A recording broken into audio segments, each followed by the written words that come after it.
ಉಮರ್ ಶರೀಫ್ ಅವರೇ, ರಾಜಕಾರಣಿಯೊಬ್ಬನ ಬಾಯಲ್ಲಿ ಧರ್ಮ ಅಂತ ಬಂದಾಗ ಅದು ಧರ್ಮದ ಪರ ಅಥವಾ ಧರ್ಮದ ವಿರುದ್ಧ ಅನ್ನೋ ವಿಷಯ ನಾವು ಕನ್ಸಿಡರ್ ಮಾಡಬೇಕಾಗತ್ತಾ? ಇಲ್ಲ ಯಾವುದೇ ರಾಜಕಾರಣಿ ಯಾವುದೇ ಧರ್ಮದ ವಿಚಾರ ಜೋರಾಗಿ ಮಾತಾಡ್ತಾ ಇದ್ದಾನೆ ಅಂತ ಹೇಳಿದ್ರೆ ಅದನ್ನು ಬರೀ ವೋಟ್ ಅಂತ ಮಾತ್ರ ನಾವು ಕನ್ಸಿಡರ್ ಮಾಡಬೇಕಾಗತ್ತಾ ಅಂತ. ರಾಜಕಾರಣಿಗೆ ಯಾವ ಮನೆ ಆದರೂ ಬೆಂದು ಹೋಗಲಿ, ಏನು ವಿಚಾರ ಆದರೂ ಬೆಂದು ಹಾಳಾಗಿ ಹೋಗ್ಬಿಡ್ಲಿ, ಅವನು ಕನ್ಸಿಡರ್ ಮಾಡೋದು ಮತ ಮಾತ್ರಣ ಅಂತ, ವೋಟ್. ನೋಡಿ, ರಾಜಕಾರಣ ಇವತ್ತು ಪೊಲಿಟಿಕ್ಸ್ ಬಂದು ಬಿಸ್ನೆಸ್ ಆಗ್ಬಿಟ್ಟಿದೆ. ಯಾರು ಬೇಕಾದ್ರೂ ಎಲ್ಲಿ ಬೇಕಾದ್ರೂ ಕಾನ್ಸ್ಟಿಟ್ಯೂನ್ಸಿನಲ್ಲಿ ಹೋಗಿ ನಾನು ಕೂಡ ಅಲ್ಲಿ ಕ್ಯಾಂಡಿಡೇಟ್ ಆಗಿ ನಿಂತ್ಕೊಳ್ತೀನಿ ಅಂತ ಧೈರ್ಯ ಯಾರಿಗೂ ಇಲ್ಲ. ಒಂದ್ ಕಡೆ ಹೋಗಿ ನೀವು ಒಂದು ಕಾಂಟೆಸ್ಟ್ ಮಾಡ್ಬೇಕಂದ್ರೆ ಒಂದು 25 ಕೋಟಿ ಇಲ್ಲ 50 ಕೋಟಿ ಬೇಕಿದೆ ಅಂತ ಹೇಳ್ತವ್ರೆ ಯಾವ್ದಾದ್ರು ಒಂದು ಕ್ಯಾಂಡಿಡೇಟ್. ಸೊ ಇದ್ರಲ್ಲೇ ನಮ್ಗೆ ಗೊತ್ತಾಗ್ಬಿಟ್ಟಿದಲ್ಲ ನಮ್ ಪರಿಸ್ಥಿತಿ ಹೇಗಿದೆ ಅಂತ. ಯಥಾ ರಾಜ ತಥಾ ಪ್ರಜಾ ಅಂತ ಹೇಳ್ಕೊಳ್ತಾರೆ.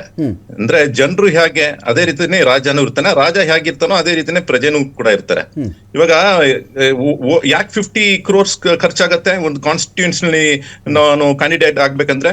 ಅಲ್ಲಿರೋ ಜನರಿಗೆಲ್ಲ ನಾನು ಹಂಚ್ಬೇಕಾಗಿರುತ್ತೆ. That is the whole concept. ಅಂದ್ರೆ ಜನರು ಕೂಡ ಬದಲಾವಣೆ ಆಗ್ಬೇಕಾಗಿದೆ.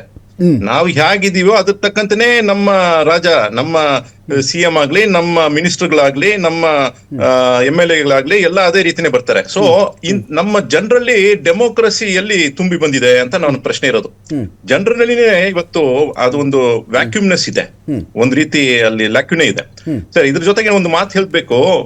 ಶಿವಾಜಿ ಅವ್ರನ್ನ, ನಮ್ಮ ಛತ್ರಪತಿ ಶಿವಾಜಿ ಬಗ್ಗೆ ಉತ್ಕರ್ಷ್ ಅವರು ಹೇಳೋದು ನಮ್ಮ ಶಿವಾಜಿ ಅಂತ. ನಾನು ಕೂಡ ಹೇಳ್ಕೊಳ್ತೀನಿ ಅವರು ನಮ್ಮ ಶಿವಾಜಿ ಅಂತ ನಾನು ಹೆಮ್ಮೆಯಿಂದ ಹೇಳ್ಕೊಳ್ತೀನಿ. ಯಾಕಂತ ಹೇಳಿದ್ರೆ ಶಿವಾಜಿ ಮಹಾರಾಜಿನ ಹಿಸ್ಟ್ರಿಯನ್ನು ನಾನು ಓದಿದ್ದೀನಿ. ಅವ್ರ ಮೇಲೆ ತುಂಬಾನೇ ಗೌರವ ಇದೆ. ಯಾಕಂತ ಹೇಳಿದ್ರೆ ಅವ್ರ ಜೀವನ ಚರಿತ್ರೆಯನ್ನು ಓದ್ಬಿಟ್ರೆ ಗೊತ್ತಾಗ್ಬಿಡತ್ತೆ ಅವ್ರು ಎಂತಹ ಸಾಮಾಜಿಕ ಹೋರಾಟಗಾರ ಅಂತ.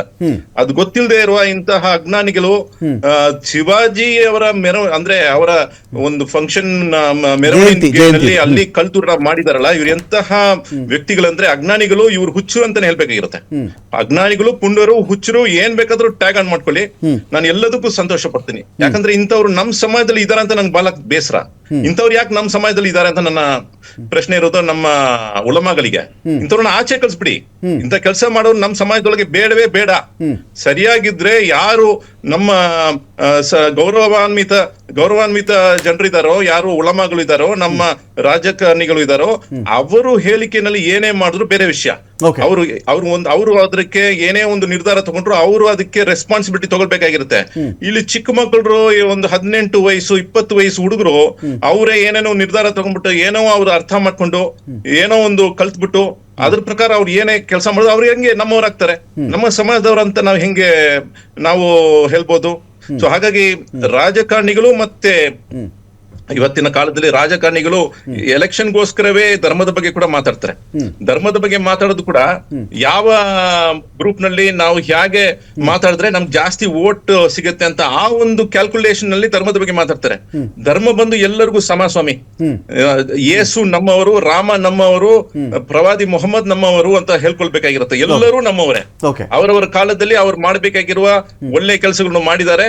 ಅದರಿಂದ ನಾವು ಪ್ರಯೋಜನಕಾರಿ ವಿಷಯಗಳನ್ನು ಕಲಿತು ನಾವು ಸಮಾಜಕ್ಕೆ ಒಳಿತು ಮಾಡಬೇಕಾಗಿದೆ ಅಂತ ಒಂದು ಭಾವನೆ ಜೊತೆಗೆ ನೀವು ಧರ್ಮದ ಬಗ್ಗೆ ಮಾತಾಡಿದ್ರೆ ನಮ್ಗೆ ಸಂತೋಷ ಆಗತ್ತೆ.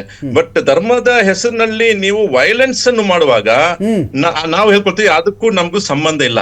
ಯಾರೇ ಒಬ್ಬ ವ್ಯಕ್ತಿ ಧರ್ಮದ ಹೆಸರಿನಲ್ಲಿ ಯಾರಿಗಾದ್ರು ಅನ್ಯಾಯ ಮಾಡಕ್ ಮುಂದೆ ಬರ್ತಾನೋ, ಅವನು ಹಾನಿಯನ್ನು ಉಂಟು ಮಾಡಕ್ಕೆ ಮುಂದೆ ಬರ್ತಾನೋ, ಅವನು ನಮ್ಮವ ಇಲ್ಲ, ಅವನು ಹಿಂದೂ ಇಲ್ಲ, ಮುಸ್ಲಿಂ ಇಲ್ಲ, ಕ್ರೈಸ್ತನೂ ಇಲ್ಲ.